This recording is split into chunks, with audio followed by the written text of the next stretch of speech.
어떤 성도님이 저에게 와서 이런 말을 했습니다. 목사님, 제가 꽤 남자다운 사람인데요. 근데 예수를 믿고 나서는 눈물도 많아지고 좀 나약해진 것 같습니다.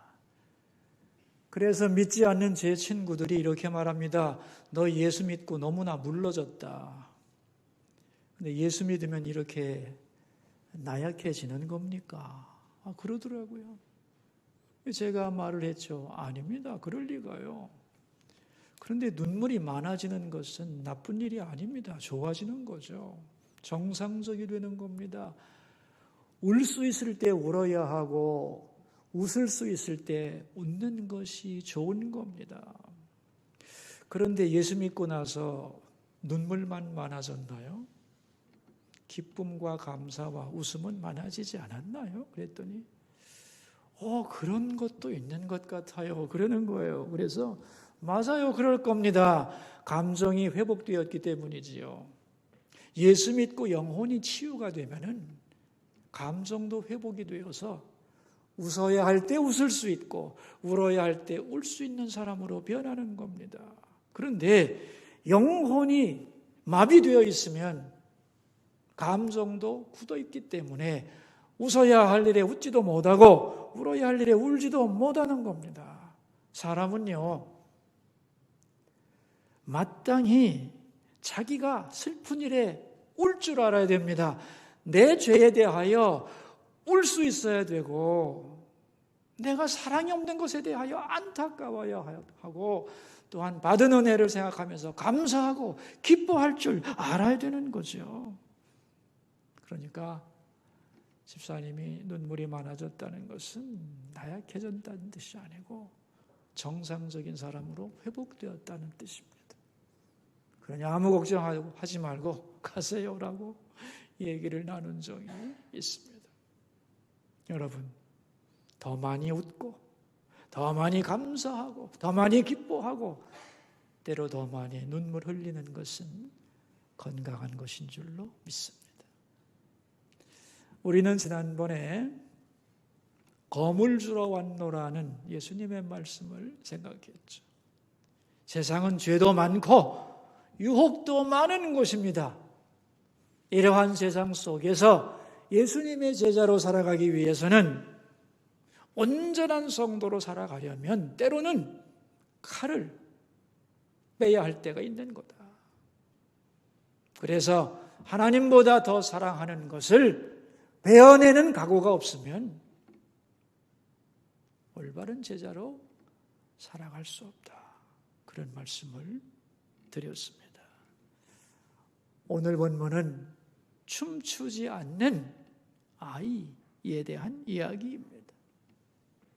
오늘 본문의 배경은 세례 요한인데 세례 요한이 감옥에 갇혀서 제자들을 예수님께 보내가지고 질문을 합니다. 오늘 마태복음 11장 2절과 3절인데 우리 같이 한번 읽도록 하겠습니다. 요한이 옥에서 그리스도께서 하신 일을 보고 제자들을 보내어 예수께 여짜오되 오실 그이가 당신이 오니까 우리가 다른 일을 기다리오리까 그랬습니다. 여러분, 세례 요한이 어떤 사람인 줄 아시죠? 세례 요한의 최고의 사명은 뭐였느냐? 주의 길을 예비하는 자였어요. 예수님은 세례 요한을 모든 선지자보다 가장 뛰어난 선지자라고 말씀을 했어요. 왜냐하면 모든 선지자 예언자들이 예수님이 오실 것을, 메시아가 오실 것을 예언했는데 그들은 멀리서 예수님을 예언했습니다. 세례 요한은 예수님 바로 앞에서 예수님을 쳐다보면서 바로 이분이 성경이 말씀하신 오시리라고 약속한 바로 그 메시아다. 보라, 하나님의 어린 양이로다 라고 하면서 예수님을 바로 앞에서 설명한 위대한 선지자였습니다. 그런데 그 세례 요한이 옥에 갇히는 겁니다. 왜냐하면 헤로드 왕의 동생이 빌립인데 빌립의 아내를 형님이 빼앗은 거예요. 이 파렴치한 행위를 보고 세례 요한이 왕을 질타를 합니다. 그 결과 세례 요한은 옥에 갇히게 되고 죽을 날을 기다리게 되는 거죠. 자, 이제 이 감옥 안에서 요한의 마음속에 갈등이 생긴 겁니다. 그래서 묻는 겁니다. 오실 그이가 당신입니까? 아니면 우리가 다른 사람을 기다릴까요? 그는 분명히 예수님이 오실 그분이고 메시아라고 예언하고 선포했던 분이에요. 근데 왜 이런 말을 하느냐? 요한이 생각하기에는 메시아가 오시고 예수님이 오셨으면 이제 뭔가 자기가 기대하는 대로 세상이 변할 거라고 생각한 거예요. 그런데 아무 변화가 없거든요. 그런데 자기는 억울하게 감옥에 갇혀서 죽을 날이 얼마 남지 않았는데, 그런데 예수님은 다른 사람들은 구원해주고 다른 사람들은 고쳐주고 다른 사람들을 위한 기적은 베푸는데 자기를 감옥에서 나오도록 아무 조치도 취해주지를 않는 거예요. 그러자 낙심한 겁니다. 정말 이분이 예수님 맞는가? 메시아가 맞는가? 그래서 질문하는 거예요. 그러니까 세례 요한이 고난 속에서 실족을 한 겁니다. 아주 슬픈 얘기죠. 예수님이 이 말을 듣고 대답을 하는 겁니다. 16절과 17절인데 같이 읽어봅시다. 이 세대를 무엇으로 비유할까? 비유하건대 아이들이 장터에 앉아 제 동물을 불러 이르되 우리가 너희를 향하여 피리를 불어도 너희가 춤추지 않고 우리가 슬피 울어도 너희가 가슴을 치지 아니하였다 함과 같도다. 이 시대가 어떤 시대냐? 여러분, 요즘의 아이들은요, 가지고 놀 장난감도 많고 볼 것도 많고 놀 것도 많죠, 그죠? 근데 옛날에 어린 아이들은 장난감도 없고 놀 것도 없어요. 보고 배울 게 별로 없었어요. 오락이 발달하지 않고 놀이도 세분화되지 않았던 거예요. 그래서 옛날에 구경이라는 게 뭐 있습니까? 장날이 되면 장에 가는 게 구경이지. 그걸 장구경이라고 합니다. 그죠? 남의 집에 불 나면 불구경 가는 거지 뭐. 쌈 나면 쌈 구경이 가는 거예요. 이러한 것이 그들의 아이들의 그 당시에 놀이였던 거예요. 근데 그 중에서도 아이들이 유난히 좋아하고 재미있어하는 놀이가 두 가지가 있습니다. 하나는 결혼식 놀이이고 또 하나는 장례식 놀이인 거예요. 옛날에는 이 결혼식이 마을 최고의 경사고 구경거리 아니겠습니까? 그죠? 지금같이 뭐 예식장에서 30분 하고 끝나는 게 아니잖아요.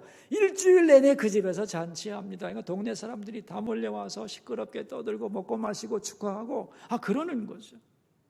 그리고 또 딴 동네에서 색시가 오면 그 색시가 누구랴 어떻게 생겼냐고 들여다보고 호기심을 갖고 결혼식이 끝나고 이제 신방에 들면 다들 모여서 이제 침을 발라가지고 문을 뚫어서 들여다보는 호기심이 가득한 그게 결혼식이었던 거예요. 그런가 하면 장례식도 마찬가지요. 많은 사람들이 모여서 독특한 예식을 행하지 않습니까? 그죠? 상여가 나오고 사람들이 따라가며 곡을 하고 그러면 아이들은 그저 뭔지도 모르고 그 상여를 따라다니던 그런 시대였다는 거예요. 그러한 이제 결혼식 놀이, 장례식 놀이를 아이들이 장터에서 하고 노는 겁니다. 어떤 아이가 이제 말을 하는 거예요. 야, 우리 결혼식 놀이하고 놀자. 너는 신랑하고 너는 신부해. 그리고 너희들은 나머지는 다 신랑 신부 친구들이니까 내가 이제 피리를 불 테니까 너희들은 노래하고 춤을 춰라. 알았어? 그래서 이제 결혼식 놀이가 시작이 돼서 이 아이가 피리를 딱 불었는데 웬일인지 노래하고 춤추기로 한 애들이 아무도 노래도 안 하고 춤도 안 추는 거예요. 야, 왜 그래? 왜 춤 안 춰? 왜 노래 안 불러? 하기로 했잖아. 근데 아이들이 반응이 없는 거죠. 부모님한테 혼났는지 지네끼리 싸웠는지 반응이 없자 재미가 없어지니까 이제 야, 그럼 우리 결혼식 말고 장례식 놀이 하자. 내가 상여 나가는 흉내를 낼 테니까 너희들은 따라오면서 곡을 타면서 가슴을 치는 흉내를 내라. 알았지? 그랬다는 거예요. 그렇게 하기로 했는데 이제 가슴을 치고 그러자 곡을 안 하는 거야. 그러니 얼마나 맥 빠집니까? 그죠? 그래서 아이들끼리 서로 싸운 겁니다. 네가 그렇게 하기로 했잖아. 왜 안 하냐 하고 싸우는 모습을 보고 예수님이 말씀하는 게 오늘 내용이에요. 여러분도 어릴 때 소꿉장난 해보셨죠? 결혼장난도 해보고 부부장난도 네가 아빠 해 내가 엄마 할게. 응? 여보 식사하세요 하고 뭐 이렇게 가져오면 맛있다 냠냠냠냠냠 애기 젖 먹여야지. 우리 애기가 왜 오나 엄마 응가했나 보다 뭐 이러면서 어른 흉내 내는 게 놀이였다는 거예요. 많은 분들이 이 장례놀이가 뭐 재밌겠나 하지만 여러분 이 장례식 놀이가요 무지하게 재밌는 겁니다. 제가 초등학교 4학년 때인데 우리 담임 선생님이 학교 바로 문 앞에 사셨어요. 근데 어느 날 점심시간인데 사모님이 선생님이 드실 도시락을 직접 해가지고 점심시간에 학교로 가지고 오신 거예요. 근데 어린아들이 있었는데 4살인가 5살인가 아무튼 그래서 어린아들 손을 잡고 남편의 이제 식사를 가지고 오신 거예요. 그러니까 선생님이 이제 그 식사를 맛있게 잡수고 사모님하고 산책을 나갔어요. 근데 이제 우리 반 아이들이 이제 선생님 아들을 아니까 걔를 데리고 막 놀다가 갑자기 어떤 녀석이 커다란 널판지를 가지고 오더니 야 우리 상여 나가는 놀이 하자 그랬어요. 그랬더니 애들이 우와 좋다고 몰려들었어요. 그러니까 이제 등치 큰 아이들 4명이서 이제 그 널판지 4규팅을 하나씩 어깨에 미고 한 아이가 이제 선생님 어린 아들을 그 위에 올려놓고 그러자 한 아이가 뛰어가가지고 교탁에 있는 종을 가지고 딸랑딸랑 하는 거죠. 그러니까 뒤에서 어허 소리가 나오는 거죠. 어허 딸랑 어허 딸랑 하니까 아이들이 막 모여들기 시작하는 거예요. 자 이제 가자 그러니까 이제 출발을 하는 거죠. 아이들이 어허 딸랑 하면서 따라가는데 옛날에는 다 보고 들은 게 있어가지고 한마디씩 다 할 줄 아는 거예요. 상여꾼 흉내를 내는 겁니다. 이제 가면 언제 오나 하면 아이들이 허허 딸랑 이런 거예요. 가는 길이 멀기도 하다. 오호 딸랑 노잣돈을 줘야 가지. 오호 딸랑 다들 한마디씩 하고 그러면 아이들이 다 딸랑하고 추임새를 놓고 그러니까 우리 반에서 시끄러우니까 옆 반에서도 막 나와가지고 행렬이 길어지는 거죠. 긴 복도에 꽉 찬 겁니다 아이들이. 근데 그 위에 올라가 있는 선생님 아들은 처음에는 막 띠뚱거리니까 무서워서 울다가 애들이 막 웃으면서 소리를 지니까 지도 재밌어가지고 막 지도 위에서 재밌게 노는 거예요. 딸랑하고 막 가고 있는데 소리가 하도 시끄러우니까 선생님이 들어오다가 그걸 본 거예요. 수십 명의 아이들이 자기 어린 아들을 위에 올려놓고 상여 나가는 놀이를 하고 있는 거예요. 기가 막혀서 이 아이놈들아 아무리 장난이라도 그렇지 어떻게 어린애를 장사를 지내냐 하고 혼내줬어요. 무지하게 혼났는데 너무 재밌어가지고 지금도 기억이 나요. 50년 됐는데 이 장례식 놀이가 그렇게 재밌는 거란 말이에요. 그런데 이런 놀이를 할 때 정말로 재미가 있으려면 어떻게 해야 되느냐? 상대방이 약속한 대로 따라줘야 되는 거죠. 반응을 해줘야지. 피리를 불면 춤을 추고 노래를 불러주고 가슴을 치면 에고 어쩌 하나 하고 저쪽에서 막 소리를 질러줘야 되는데 아무 반응이 없으면 재미가 없죠. 그래서 아이들끼리 서로 장난하다가 지네끼리 싸우는 거예요. 그걸 보면서 예수님이 하는 말씀이 이 시대가 저러하다 그런 거예요. 자 여러분 이 시대가 저렇다는 말의 의미가 뭐겠어요? 한마디로 요약하면 반응이 없는 시대라는 세 가지만 얘기하려고 합니다. 첫째는 남의 말을 안 듣는 시대라는 거예요. 무슨 말을 해도 귀를 기울여서 듣지를 않아. 들어 먹어야 말이지. 안 듣는 시대라는 거예요. 그래서 오늘 본문 한 절 위로 올라가서 15절을 보시면 이렇게 나오죠. 귀 있는 자는 들을지어다. 들어야 하는데 마음을 열고 들으면 참 좋겠는데 안 들어요. 듣지 않는 시대라는 거예요. 자, 두 번째는 듣긴 들어도 순종이 없는 시대예요. 귀로 듣고 끝나는 겁니다. 예를 들면 정직해야 한다 하고 말씀을 했는데 귀로는 들었어요. 맞아, 정직해야지. 누가 몰라. 그런데 정직하면 나만 손해인데 때로는 속일 수도 있는 거지 뭐 하면서 자기를 합리화하고 그 말씀을 행동으로 순종하지 않는다는 거예요. 순종함이 없는 시대. 마지막으로는 그래도 자꾸 듣기 싫은 소리를 하면은 입 닥치라고 입을 틀어막는 시대라는 거예요. 듣기 싫어 그만해. 그러면서 입을 막아요. 여러분, 내가 듣기 싫은 소리라 할지라도 누군가는 해야 할 말을 해야 되는 거죠. 그죠? 그래야 누군가는 그 소리를 들을 거 아니에요. 그런데 이제 내가 싫으면 말을 못하게 틀어막는 완악한 세대. 그래서 틀어막으면 이제 필요한 소리를 어디서 듣겠어요? 그런데 이 시대가 그런 시대로 가고 있다는 거죠. 자, 예수님이 이 시대를 진단한 세 가지가 뭐라고 그랬죠? 첫째는 듣지 않는 시대. 두 번째는 들어도 순종하지 않는 시대. 세 번째는 듣기 싫으면 말하는 자의 입을 틀어막는 시대.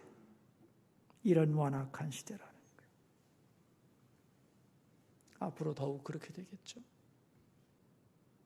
자, 이제 예수님은 아이들을 예로 들어서 이 시대를 설명하신 후에 세례 요한과 예수님 자신에 대한 사람들의 반응을 평가하십니다. 18절인데 같이 읽읍시다. 요한이 와서 먹지도 않고 마시지도 아니하며 그들이 말하기를 귀신이 들렸다 하더니, 세례 요한은 와서 어떤 메시지를 전했느냐? 회개하라고. 이 독사의 자식들아, 심판이 두렵지 아니하냐? 너희의 죄에 대하여 애곡하고 통곡하고 울고 회개하고 돌아오라 그랬어요. 마치 장례식장에서 애곡하라고 요구하는 사람과 같았다는 거예요. 근데 그 소리에 대하여 사람들의 반응은 어떠했는가? 왜 요한은 우리 보고 자꾸만 죄인 하면서 우리를 죽을 죄인으로 모냐? 너무 그러지 마라. 요한은 참 이상한 사람이라고 요한을 대적하잖아요. 여기 이렇게 나옵니다. 먹지도 않고 마시지도 않는다 그는. 그게 뭐냐면 요한이 금식 기도를 많이 했다는 뜻이에요. 또한 귀신 들렸다고 그랬잖아요, 요한을. 그죠? 이게 무슨 말이냐면은 요한이 제사장의 아들입니다. 잘 사는 자기 집이 있어요. 그런데 자기 집에 살지 않고 혼자 떨어져 광야에서 굴 속에 살면서 하나님의 심판이 임한다고 쭝얼거리고 혼자 다니는 게 미친 사람 같다는 거예요.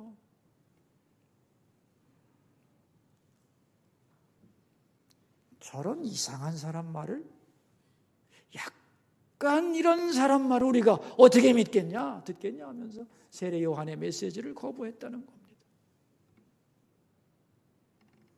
자, 그렇다면 사람들은 예수님에 대해서는 어떠했을까요? 19절입니다. 읽어봅시다.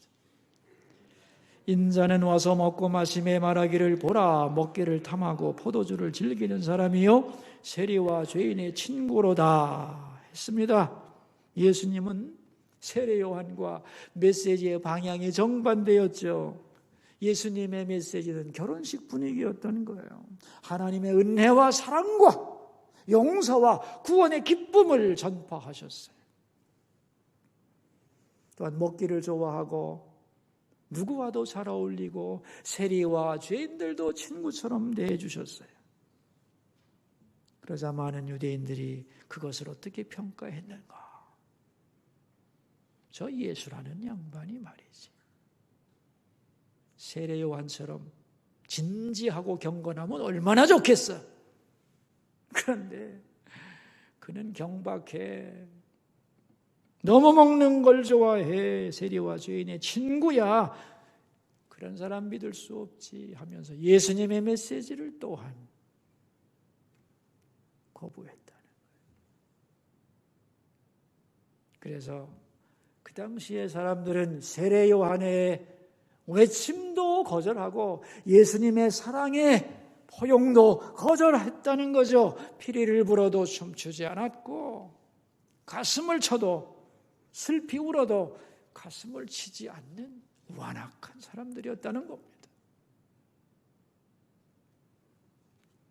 자, 이제 예수님은 결론을 내리죠. 19절 끝인데 함께 읽어봅시다. 지혜는 그 행한 일로 인하여 옳다함을 얻느니라 그랬어요. 참 어려운 말이죠. 이게 무슨 뜻이겠어요, 여러분? 이 완악한 세대를 살아가는 예수님의 제자들은 어떻게 해야 하느냐는 거죠. 어떻게 하는 게 지혜로운 것이고 어떻게 하는 게 옳은 것이냐? 여러분, 우리 한번 대답을 해봅시다.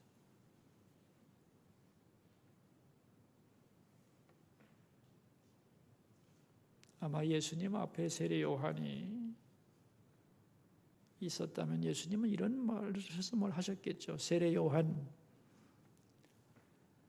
네 생각대로 세상이 되지 않는다고 해서 낙심하지 마라.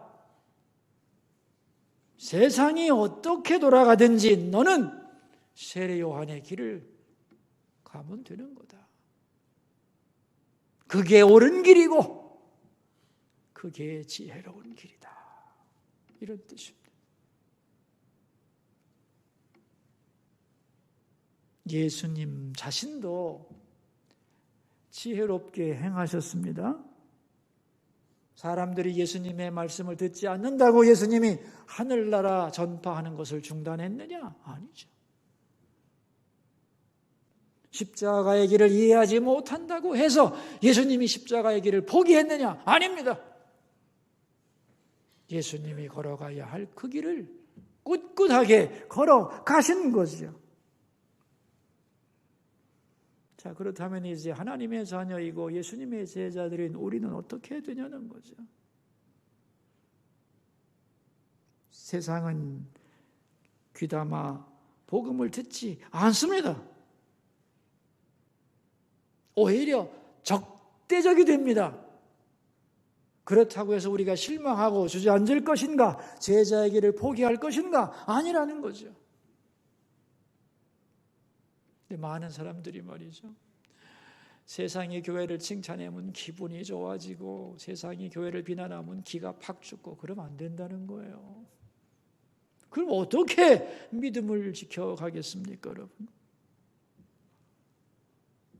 세상이 어떻더라도 우리는 우리의 길을, 제자의 길을, 성도의 길을, 믿음의 길을 꿋꿋하게 걸어가라는 겁니다.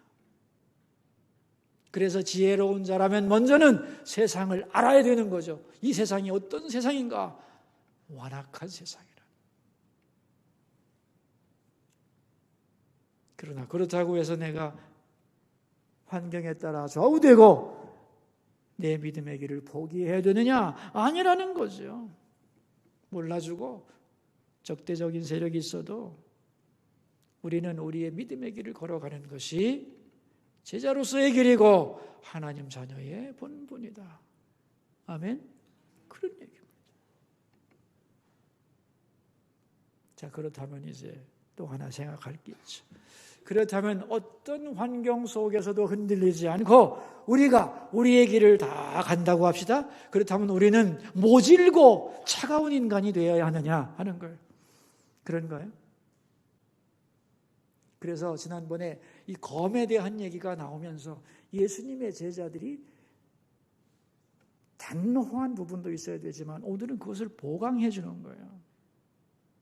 예수 믿는 제자들이 차가워서는 안 되는 거예요.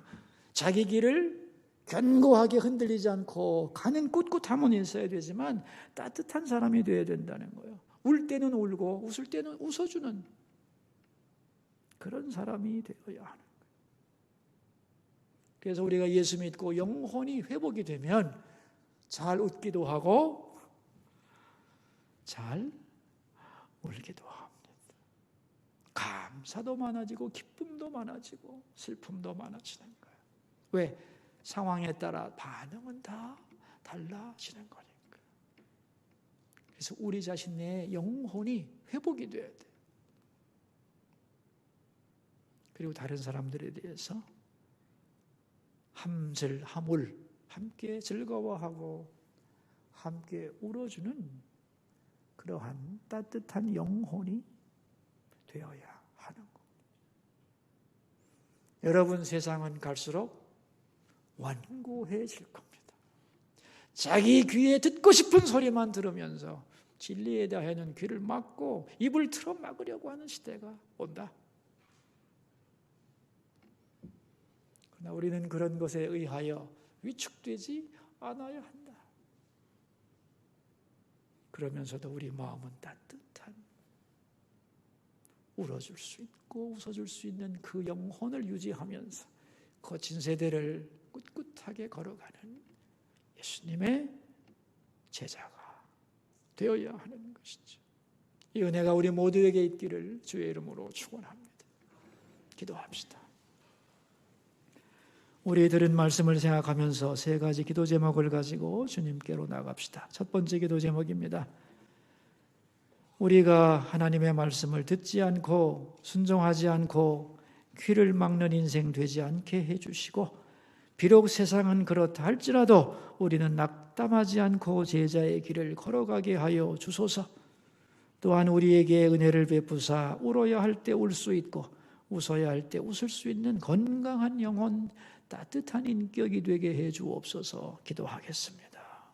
하나님 아버지, 오늘 춤추지 않는 아이들이란 말씀을 나누었습니다. 세례 요한이 고난 속에서 실족하고 안타까워하신 예수님은 아이들이 노는 것을 보면서 세상이 저러하다, 듣지 않는 세대요, 순종하지 않는 세대요, 귀막은 인생이 가득한 시대다. 그러나 낙담하지 말고 너희의 길을 걸어가라 말씀하셨습니다. 맞습니다, 주님. 우리가 언제 세상의 인정을 받기 위해 그리스도인이 되었습니까? 세상이 어떻든지 우리는 주님을 바라보며 우리의 믿음의 길을 걸어가게 해 주소서.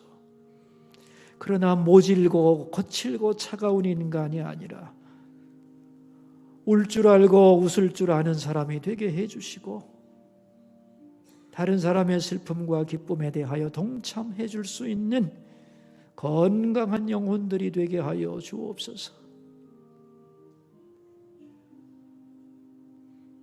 두 번째 기도 제목입니다. 오늘 저녁에는 소그룹 주관 예배를 드립니다. 이 소그룹을 위하여 우리 함께 기도하겠습니다. 하나님 아버지, 오늘 저녁에는 소그룹 주관 예배를 드리겠습니다. 수서교회의 모든 소그룹 구역마다 사랑의 돌봄과 신앙적인 교제가 어우러지는 아름다운 구역들이 되게 하옵소서. 구역을 돌보는 교구장님들, 구역장님들, 권찰님들 도와주셔서 구역을 세우고 구역을 돌볼 때에 감당할 능력과 필요한 은사를 부어주시고, 올 한 해 남성구역도 편성되어 싸우니 남성구역 지도자들에게도 은혜를 내려주셔서 주님의 관심과 사랑을 다른 성도들에게 펼치며 서로 신앙의 연합을 이루어가는 아름다운 구역들이 되게 하여 주옵소서. 세 번째 기도 제목입니다. 올 한 해 우리 수서교우들을 위하여 축복하며 기도하겠습니다. 길이요 진리요 생명이신 주님께서 올 한 해 우리 수서교우들의 갈 길을 환하게 열어주시고 혼란스러운 가치관 속에서 진리를 분별하는 능력을 허락하시고 질병의 위협이 가득한 이 세대 속에 생명력으로 충만하게 하여 주소서. 우리 함께 기도합시다. 주는 말씀하셨습니다. 내가 길이요 진리요 생명이라고. 맞습니다, 주님. 주님만이 길입니다. 우리 성도들의 갈 길을 열어주옵소서. 그들의 길이 되어 주옵소서. 가치관이 혼란스러워 휘청거리는 때에 올바른 진리를 분별하는 능력을 우리와 자손들에게 허락해 주시고 주님만이 생명입니다. 질병의 위협 속에서도 주의 생명력으로 우리를 붙드시고 충만케 하옵소서.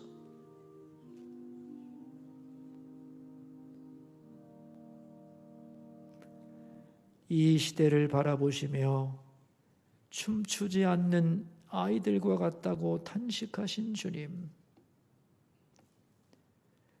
듣지도 않고 들은 대로 행하지도 않고 자꾸 말하면 그만하라고 입을 막는 시대입니다. 이런 세대 속에서도 낙심하지 말고 제자의 길을 꿋꿋이 걸어가게 하옵소서.